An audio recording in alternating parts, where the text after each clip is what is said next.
Hello, everyone. It's Diane, the Massage Mentor, live on Facebook.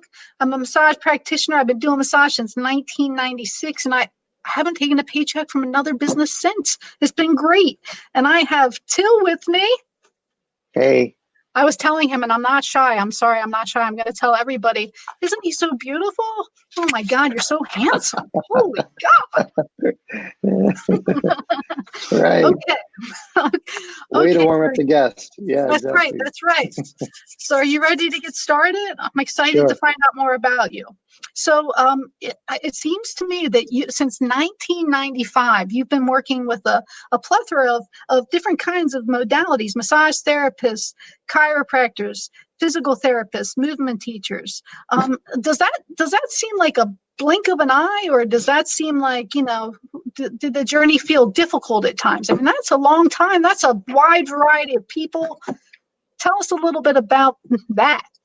1985. Did I say 95? 85. It's Did I say 95? Forever. Yeah, but it's forever ago. It was forever. It was that's 34 years of teaching, and started training like a couple years before that. Does it seem like forever? More than I've done anything else, for sure. Yeah. And a blink of the eye, sure. And it's great. No, I actually spent probably a lot of my young adult and adult life up to that moment going, what the heck am I going to do with my life? And it didn't hit me like a clap of thunder. It's not like, oh, here it is. But the more I did it, the more I loved it, and people loved what I was doing, and we had a great time together, and so it just continued, and it's been great. And I think that's one of the things that I find interesting. I'm so happy to have some people on here that have been around for a long time, because I think a lot of people are like, they want it now. But I mean, the kind of thing that you've done, I mean, it takes time to become like a master body worker teacher.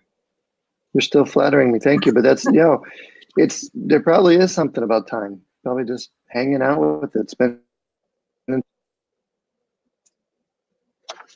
Oh, no. People, encouraging them to take it, to take time with their symptoms.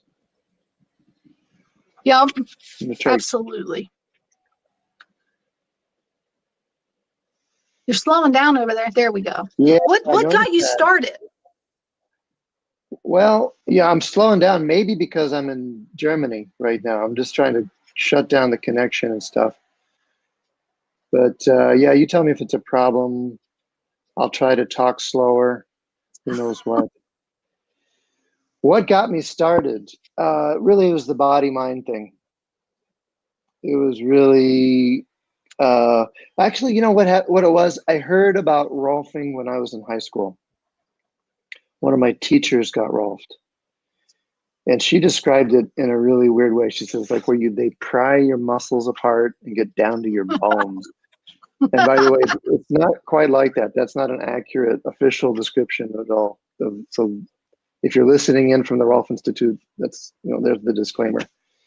But that got me intrigued, and the intensity of it sounded intriguing. The depth of it sounded interesting. So I actually traded a Rolfer work for, mechanic work. I was a mechanic at that point for Rolfing.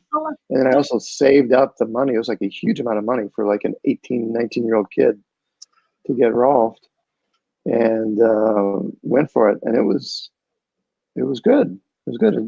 It inspired me into my own body. Like I said, there were body-mind effects. I felt like I saw things differently because I could move differently. I could respond differently. It was a part of a whole opening that happens to a lot of people about that age, 18, 19, 20. So that was when I got my first massage.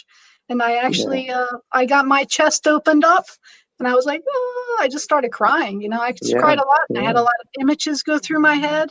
And then as I looked up all this stuff for the studies of the Roth Institute and all that, there was a history of all these patterns where when your chest, when people cry because their chest is getting worked on, they had similar emotions and similar things going on.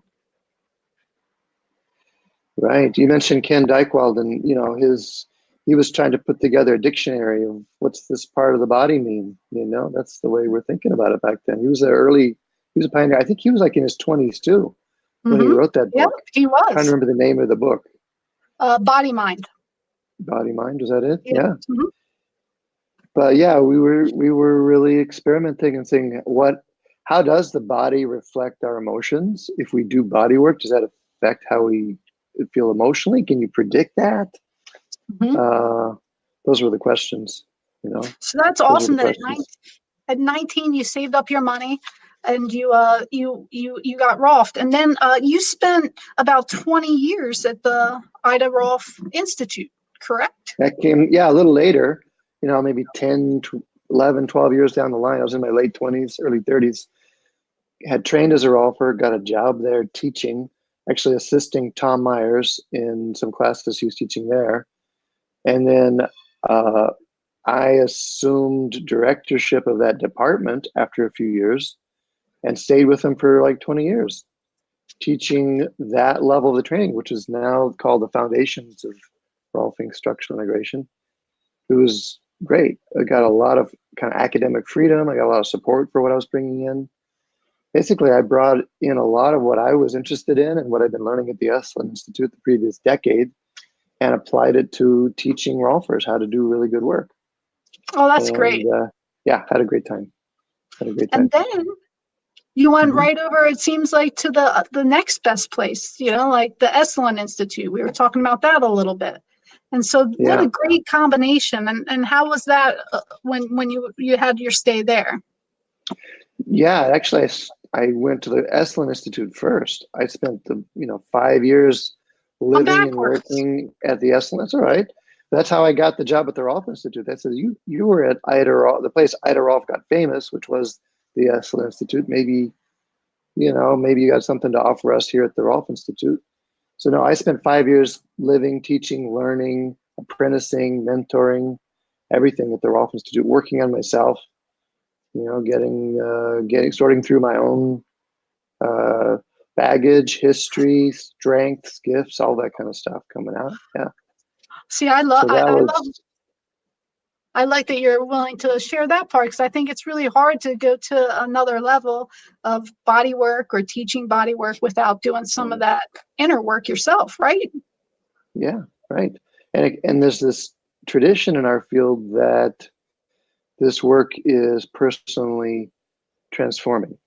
That we grow as people from doing this work and getting the work and being a part of that interchange. And that's pretty cool.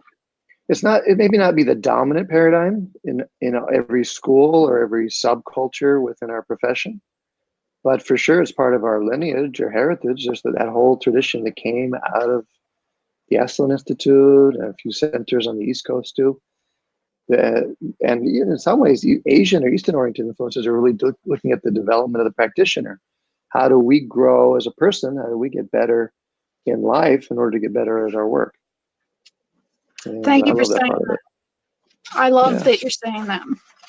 And you wrote not just like a book, a series of books, right? How was that process? Okay. It was excruciating, and it was great. It was excruciating. It was great. It's a lot of work writing a book. It's a lot of work, isn't it? And of course, I expected. What did I expect?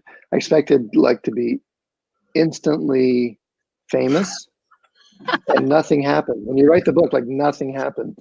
There's no parade. Like, oh, you wrote a book? Okay, like I got some likes on Facebook. I posted like, oh, I wrote a book, and like, oh yeah, cool. And that was about it. Didn't hear anything else for a while. And then like all of a sudden, it took a while, but people started meeting people. Go, oh wow, I read your book. I was like, oh, someone actually read it. Somebody bought one and read it. That's so cool. No, but the book, it takes a while. It takes a while to write it, and it takes a while for it to percolate. Maybe it's the role books have in our world these days or whatever, but it's there. It's done really well. It's been a great thing to have, and people love it. And I'm really blessed to have had the time to put the work into that, because it took about 6 years. 6 years to write those 2 books. Well, congratulations. Congratulations. Yeah. That's a huge accomplishment. Just doing one, but let alone two, in such detail too. So, and so you have trained thousands and thousands and thousands of people, I would say. Lots of people. You've taught a lot of people.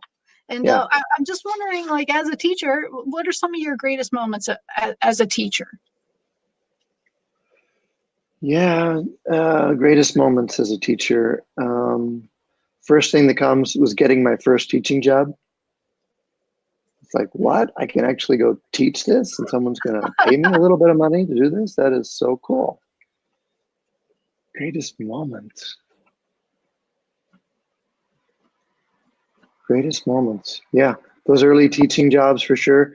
And then recently, it's like seeing people that have been working with me for like 20 years, having them show up. I just did a class, a small class in Switzerland with people that have been working with me there 20 years. And it's amazing to see each other, for them to see me and for me to see them going through this development process, this, maturing process, but also getting much better at what we do, all of us. Mm-hmm. Yeah, that's a great question. Good, best moments. There's some best moments. Some of the collaborations, the dialogues with people that I have to coach out with, those were some of the worst moments too, actually, now that you mention it. So yeah, the collaboration thing, the co-teaching thing can go really great, or it can be really hard. It can go either way.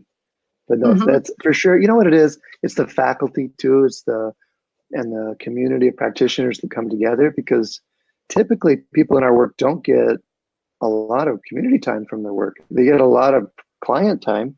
That's nourishing, but it's a different kind of connection. So people often will do workshops for that community sense, for that interaction sense, unless they are lucky enough to work in a clinic or something where there's some kind of interchange. They're often coming, seeking out continuing education or conferences or something for a chance to see some people doing what they're doing. So just being a part of that those are some of the best moments, I think. And having that ongoing community. You said thousands and thousands and thousands. We just had to migrate our old records into our new website, so we got to count them. It's about 8,000 people at this point. So it's not multiple thousands, but it's about a good number of people. I mean, that's more than me. Yeah, and around the world, people are more mobile now than they used to be. So I'll show up say I'm here in Germany. I'm going to go back to Switzerland, then I go to London.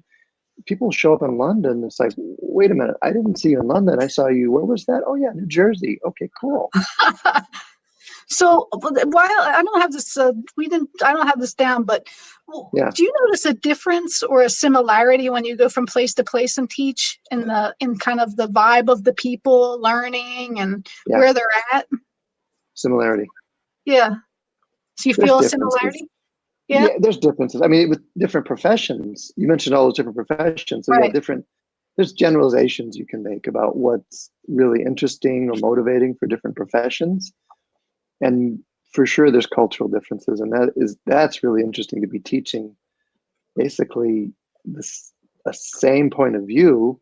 How do we really help our clients across these different cultures and see how people show up for that, or what the challenges are, or how it matches with what they do already? Like in Poland it's such a trip, because I was there 7 years ago for the first time. And at one point, the questions I was getting, at one point I realized, wait a minute.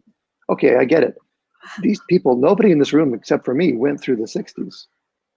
We didn't have that frame of reference. There was no commonality, like nothing from the 60s or 70s I was referring to made any sense. I'm not just talking about cultural references, but I'm even talking about a paradigm that coming from out of communism at that point, and out of a cultural divide that really did separate East from West, put us on really different tracks. And it took me a little while to kind of readjust and go, okay, wait a minute, I get it. We got to talk about some basic philosophical things here. Like, it's not about how hard you work. It's about things like timing and skill to get you your results, or patience. Patience is a virtue. I hope I don't get too off track, but I can't help it. You're fascinating. So how do you end up in Poland? You just say, you know what? I'm going to teach you Got an class. invitation. No, Yeah. I didn't go. Yeah, I'm going to Poland. Someone, actually the book, I guess. Yeah. So the book I've translated into Polish. And so Oh, someone said, hey, wow. it'd be cool to have this guy come to Poland. And so they started inviting me. And now this was my third trip, and it's cool. Poland is undergoing an economic boom, and also they're having the 60s, 70s, 80s, 90s all at once too. Oh, They're boy. going for it. Yeah, there's just this huge explosion of awareness and interest and sensitivity, and they're hungry for new ideas and super sophisticated and educated. People have done so much education, both conventional and say the post doctorate in some cases for them, coming into the classroom, and they just know so much already, but they're hungry and going for it.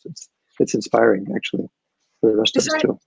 Are there any other places that stand out in your mind that you wanted Thailand. Yeah. Thailand. I just did a 3-week trip to Thailand with my son earlier this year. He's 20 years old. He's a filmmaker. Oh, wow. He loved the visual aspects of being in Thailand, and he had a couple really visual places he wanted to go. He'd done his homework.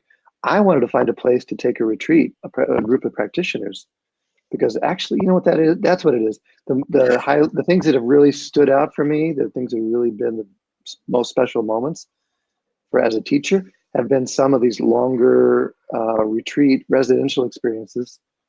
Like we took a group of people walking on the Camino de Santiago in Spain for 8 days for a walking workshop. How do you work with people who are walking? What happens in your body when you're walking? What do we do with our hands that can help people who walk? Which is all of us mostly, most of us walk. And so we went out there and we'd walk, and then we'd work on each other. And that was the workshop. We had like 8 teachers come in and teach us different things about walking along the way.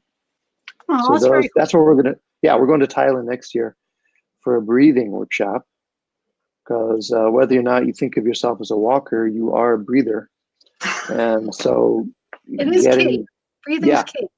No kidding. We're going to get to spend 10 days on a floating raft house on a lake surrounded by national park in Thailand. It was my son's top choice for the visual impact. It was my top body, somatic, spirit impact. And we're going to do a breathing retreat next year in Thailand. I guess you can find out more about that on your website. Yeah, find more about it on the website. Don't be scared that it's full. You'll go there, it's totally full. Put yourself on the wait list if you want to come, and we'll do more. So yeah, if you go check it out, get on the wait list or get on our mailing list so we can let you know about the next one. So you'll be focusing on breath? Breathing, and hands-on work and movement work and awareness work for breathing. That's very cool. I always talk about that with people that I work with is, everybody breathes with the front of their chest, but I think everybody forgets that their lungs are in their back, because it's 3-dimensional. Yeah. So it's like focusing on your back as well. That's right. Breathing with your back, and then breathing with like the top of your lungs, which are up in your neck. Top of your lungs are above your clavicle and above your first rib. That's the top of your lungs. They actually anchor onto your lower cervicals. And all of the fascia that surrounds them, that goes down through your viscera, anchors up here in your neck. Yeah. I mean, you know that, but then it's not something that's always on your mind. So now you've added more to my breathing already. Well, it's a weird thought if you're to think about, like, if your lungs weren't anchored in your neck and your diaphragm did its thing, your lungs would just slide down in your thoracic cavity, and that's not good. So, so your lungs are anchored in your neck, so that when you breathe, it actually stretches them top and bottom, and you get to do that breathing thing. It's so cool. Yeah, I think we're just so used to it all working, we don't take the time to really think about how it's working. So, very nice. Well, what else do we have here? What is the biggest lesson or lessons you've learned through putting yourself out there, and becoming more of a leader in the body work? What's your, like, a personal lesson, something that you've taken away for your own life? Well, I'm still working on it,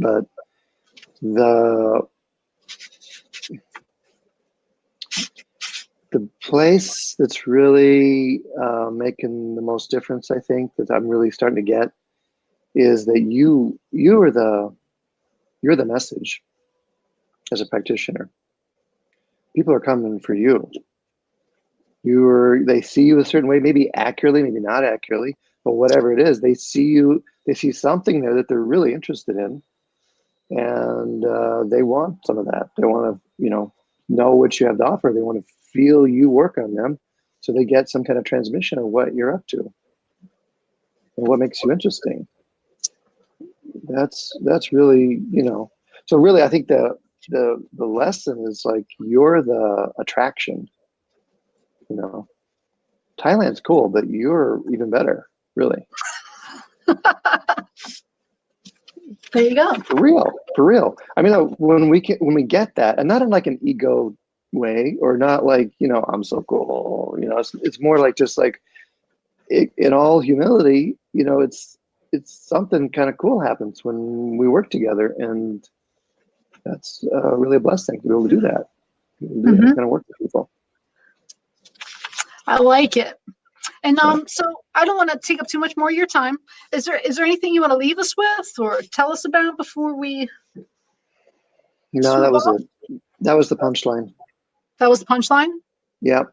You're the message. You're the message? That's you it. are the message. I like that. You got to do some marketing. You got to do some networking.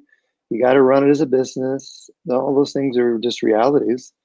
But it's all about you as a practitioner. It really is. It's about you being the person you want to be and doing the things you enjoy and taking care of your own body in a way that feels right to you. And that's what emanates or transmits, or, maybe there's some magic in it, or maybe it's really simple. People just get compelled by that, by who you are and what you do. It's that simple. Thank you very much. That gives me something to think about even more today. And we're going to get going now. Thank you, everyone, for joining us. Til, thank you so much for coming. His website is there. I hope you guys go and take some classes. And I'm going to log off now. Will you just hang with me for 1 second?